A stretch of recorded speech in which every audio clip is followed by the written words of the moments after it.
Elle a passé le ruisseau vers les Cognassiers, derrière la digue de l'étang. Elle longe la friche, vire à la haie de pruniers rouges, franchit les cerisiers.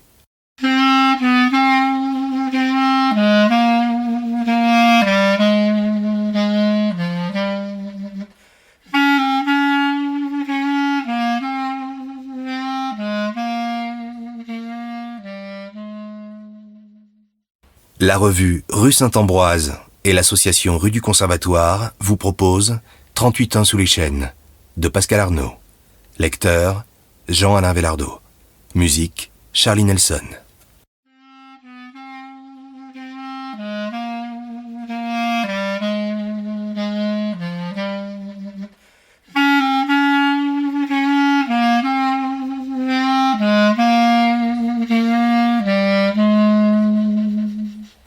« 37-2 le matin » Film de Jean-Jacques Benex, d'après le roman de Philippe Gian.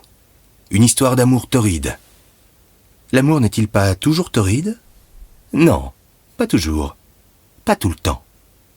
Notre amour n'est-il pas torride ? Non, ce n'est pas le bon mot. Mon amour est torride pour toi. 37-2, ce n'est pas torride, c'est juste normal. 37-2, l'après-midi. Juste normal pour un 13 juillet. La température du corps humain.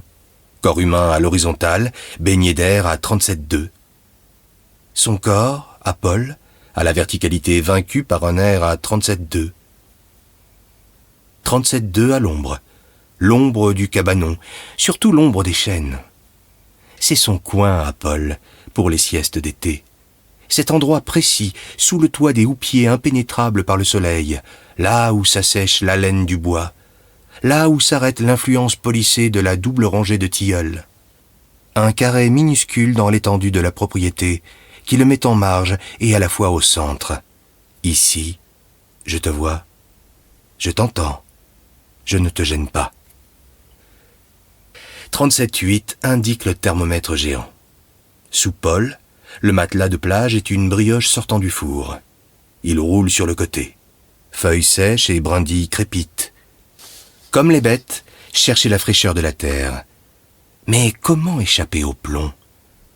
Ce plomb insidieux qui mêle ses molécules à l'oxygène de l'air. Le tracteur tondeuse passe à grand bruit. Pourquoi pas tracteur tondeur ? Parce que c'est moi qui tonds. Le grondement s'éloigne, s'effile, elle pilote. 37,9, fièvre légère. Paul sur le dos, immobilité de souche, ancrage racinaire, bille de chêne oubliée, lourde, noueuse, laissée à la nature, creusant son assise sous son propre poids. Perçant l'écorce, seuls les yeux, le clignement des paupières telles les feuilles aux échappées d'air. Et la voilà, elle vient. Paul la reconnaît, montant des profondeurs, traversant les strates d'argile, de calcaire, les horizons de terre, d'humus. La voilà, la vibration annonciatrice qui s'insinue dans ses fibres, les affole, les met en transe, si présente, si perceptible que sa mutation en son est toujours marquée de regret avant sa montée en puissance, son irrépressible gonflement, la prise de pouvoir du grondement, l'avancée implacable des décibels, l'occupation de tout l'espace par un vacarme noir, mécanique, impitoyable envahissement qui, au moment de l'écraser, bifurque, passe le col de son paroxysme, amorce sa descente, se fond dans le silence rescapé. Elle a passé le ruisseau, vers les Cognassiers, derrière la digue de l'étang. Elle longe la friche, vire à la haie de pruniers rouges, franchit les cerisiers. Devant, le vaste pré à vaches qu'à force de passage, elle transforme en gazon plus à l'unisson du cèdre bleu et du pin noir d'Autriche, qui, dominant pommiers et poiriers paysans et un rang de vignes, donne une note aristocratique à ce morceau de campagne ligérienne. 37,9, la chaleur, la poussière.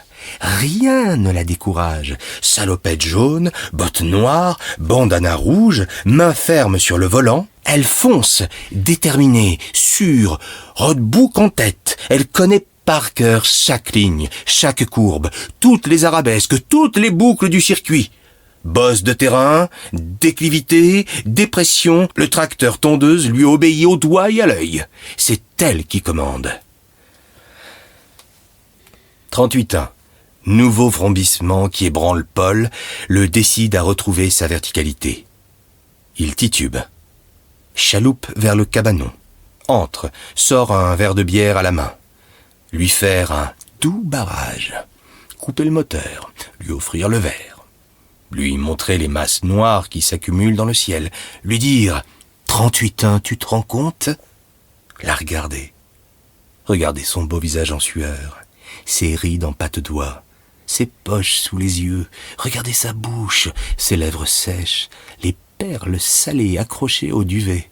Regarder son nez, son front, son cou dégoulinant. La regarder boire la bière. Regarder sa soif. Regarder le clapet de sa gorge. Regarder sa respiration. Et la sentir. Sentir sa sueur. Sentir son haleine houblonnée. Sentir son corps. La prendre dans les bras. Juste un instant. Rien qu'un instant. Soudain le vent. Un vent d'ouest. Droit. Pressé. Un vent qui fuit le danger. La catastrophe. Le soleil a disparu. Du ciel noir partout, comme une enclume gigantesque, suspendue, menaçante. Paul tient le verre de bière. Il avance. Il quitte l'allée des tilleuls, se dirige vers le bas, vers l'étang, au loin. L'herbe est d'un vert phosphorescent. Les arbres couleur de suie. L'éclat ambré de la bière est une lampe, un fanal. « Viens ! Où es-tu ? Chérie, rentre ! C'est dangereux !» Elle ne répond pas. Elle ne répond jamais. Elle n'entend pas. Elle ne le voit pas non plus. Elle regarde devant et sur le côté, où elle doit passer. Elle n'a d'yeux que pour l'herbe, les arbres à contourner, la plate-bande de rosiers églantiers qu'elle a plantés un jour. Paul arrive sous le saule.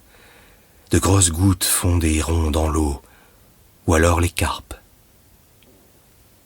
Quand la foudre s'abat dans un fracas formidable, il ne ferme pas les yeux.